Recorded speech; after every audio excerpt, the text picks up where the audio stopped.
Hello guys. Kailangan kong magpahinga ngayong araw na to. Ang taas ng BP ko, kaya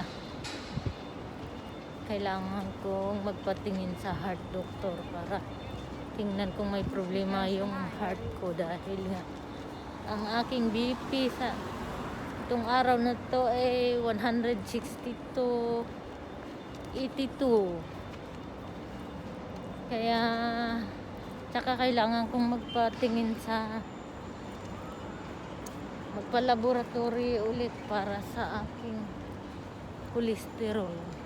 Kasi nung last time na nagpa-laboratory ako, mataas yung cholesterol.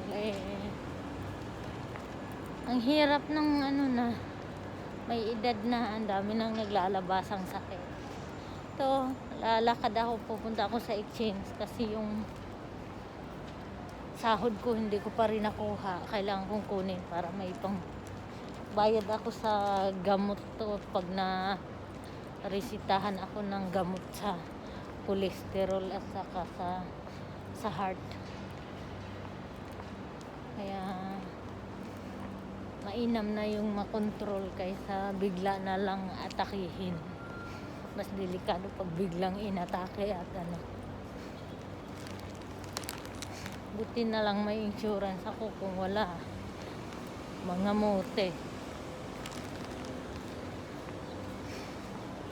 Kaya nga alam mo, yung binitawan ko na yung mga kamag-anak kong umaasa sa akin dahil kailangan ko ng paglaanan ng sarili ko, dahil ito tulad ngayon, pinabalik ako sa kailangan kong magpa-check up sa heart at magpa-laboratory uli, dahil nga